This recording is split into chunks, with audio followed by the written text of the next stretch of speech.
சென்னை கோயம்பேடு சந்தையின் முக்கிய வாயில்கள் பூட்டப்பட்டதால் நள்ளிரவில் வியாபாரிகள் மறியலில் ஈடுபட்டனர். நாள்தோறும் ஆயிரக்கணக்கான வாகனங்களும் பல்லாயிரக்கணக்கான வியாபாரிகளும் கோயம்பேடு சந்தைக்கு வந்து செல்கின்றனர்.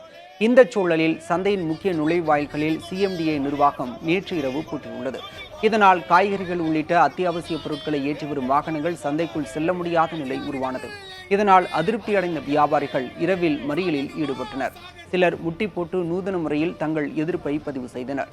காய்கறிகளை ஏற்றி வரும் வாகனங்களின் சக்கரத்திற்கும் பூட்டு போட்டு சிஎம்டிஏ அதிகாரிகள் திடீரென அபராதம் போடுவதாகவும் அந்த தொகை அரசிற்கு செல்கிறதா என்றும் வியாபாரிகள் கேள்வி எழுப்புகின்றனர்.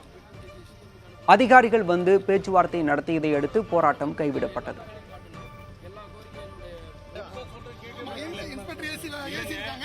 அதாவது சிஎம்டி 1996 கடைசியில் திறக்கும் போது எல்லா கேட்டுகளும் திறந்து எல்லா வகையிலும் வணிகம் நடைபெற்று கொண்டு தான் இருக்கு. அதுல வந்து எந்தவித மாற்று கருத்துமே கிடையாது.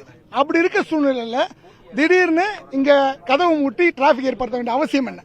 தொடர்ந்து இது சம்பந்தமா இங்க இருக்க வெங்காய சங்க ஊழியர்கள் வந்து தொடர்ந்து அதுக்காக பல முறை சிஎம்டிஏல மனு கொடுத்துட்டு இருக்காங்க. ஒரு வாட்டி 2 முறையில் 4-5 வாட்டி தொடர்ந்து மனு கொடுத்துட்டு இருக்காங்க. இந்த வெளியில இருந்து வரக்கூடிய சரக்கு வாகனங்களுக்கு ஆனது வந்து அந்த பூட்டிய நேரங்களில் வரும் வாகனங்களை அதை லாக் செய்து 1000, 2000, 5000, 10,000 வரை ஃபைன் அடிக்கிறார்கள். அந்த பணம் எங்கு செல்கிறது என்று தெரியவில்லை.